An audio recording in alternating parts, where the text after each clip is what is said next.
के मारा जाए और कहा जाए कि लौंडिया है, लौंडा कुछ करे तो बात भी।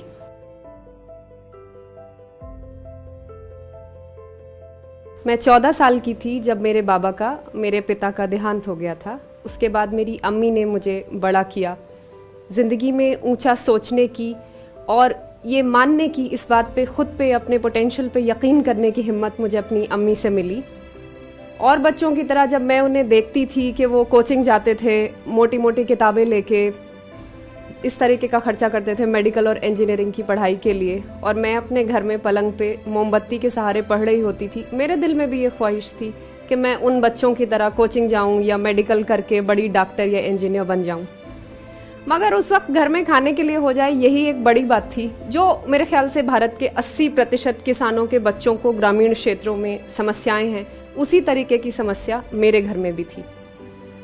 तो अम्मी अकेले मेरी परवरिश कर रही थी मेरे छोटे भाई की, और मैंने ये सोचा कि मेडिकल और इंजीनियरिंग का बुखार, इससे मैं अपनी मानसिकता को पीड़ित नहीं होने दूंगी, और मैंने दिल्ली विश्वविद्यालय के सेंट स्टीवंस कॉलेज में बीए में सीधा सीधा दाखिला लेने का निर्णय लिया। सेंट स्टीवंस कॉलेज के बाद मुझे विलायत जाने के लिए छात्रवृत्ति मिली। छात्रवृत्ति के पैसे वहाँ पढ़ने और वहाँ रहने के लिए थे, जाने के टिकट के लिए नहीं। तो टिकट के पैसों का इंतजाम करने के लिए मैं खेतों में गई। वहाँ गेहूं की फसल कटी हुई थी, तो बहुत धूप हो रही थी, सख्त गर्मी थी, पसीना आ रहा था, और मैंने देखा कि चौधरी हरभजन जी, जिन्होंने मेरी परवरिश की है एक परिवार के सदस्य की तरह, वो खेतों में गेहूं काट रहे थे। तो मैंने उन्हें बताया कि दादा, मैं विलायत पढ़ने जा रही हूँ और हवाई जहाज में उड़ के जाऊंगी। उस वक्त मैं पेरिस जा रही थी, Paris school of international affairs, यानी पेरिस अंतर्राष्ट्रीय विश्वविद्यालय, सियोंस पो। तो उन्होंने मुझसे पूछा कि बिटिया पढ़ लिख के क्या? मैंने कहा कि विलायत में पढ़ूंगी, फिर पढ़ लिख के वापस आऊंगी यहाँ पे आप सबके पास। तो फिर मैं देखती रही उन्हें गेहूं काटते हुए। उनका पसीना जो है वो मिट्टी में, ज़मीन में मिल रहा था, और कमर जो थी वो नंगी थी, और ऐसे धोती पहन के वो कटाई कर रहे थे। कहीं ना कहीं मेरे जहन में ये ख्याल बार बार आता रहा जब मैं हवाई जहाज में बैठ के जा रही थी कि चौधरी दादा वहाँ खेतों में उसी तरीके से काम कर रहे होंगे, मैं यहाँ खूबसूरत एसी में हूँ। फिर अगले दिन जब मैं सियोंस पो पहुँची, और वहाँ पे जो स्पायरल स्टेयरकेसेस हैं जिनमें बहुत खूबसूरत लाल कालीन बिछे हुए होते हैं, वहाँ भी मुझे बार बार वो सीन याद आ रहा था कि चौधरी दादा फिर वहीं खेतों में काम कर रहे होंगे उसी तरीके से।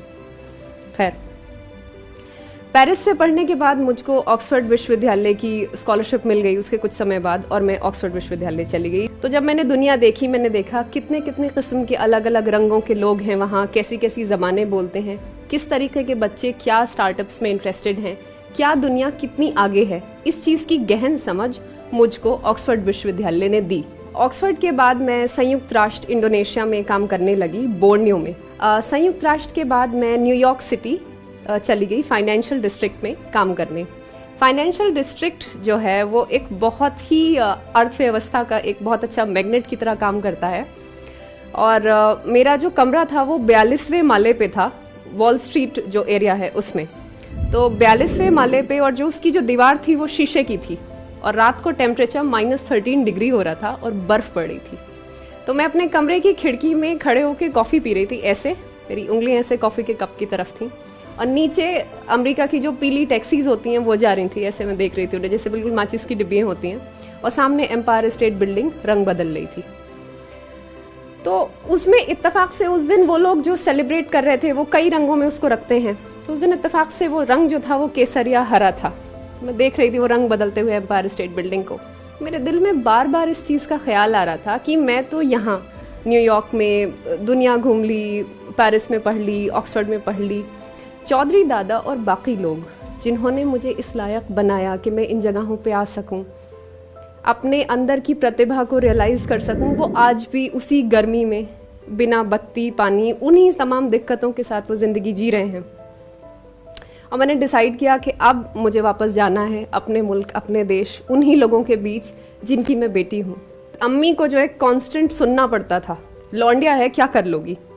मतलब अगर मैं अपना ऑक्सफोर्ड विश्वविद्यालय की अगर मैं मार्कशीट भी लाऊं तो उसको फेंक के मारा जाए और कहा जाए कि लौंडिया है, लौंडा कुछ करे तो बात भी। खैर, इस सोच के साथ मैंने फिर सिविल सेवा में आने का निर्णय लिया।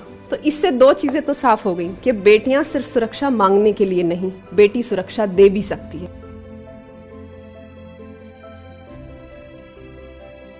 अब मुझे लगता है कि यहाँ वापस आकर अपने मुल्क, अपने लोगों को गले लगाकर, अपने मुल्क की समस्या को समझकर कि मेरे देश में बेटी मजबूत है, बेटी सुरक्षा दे सकती है, बेटी आपके लिए है।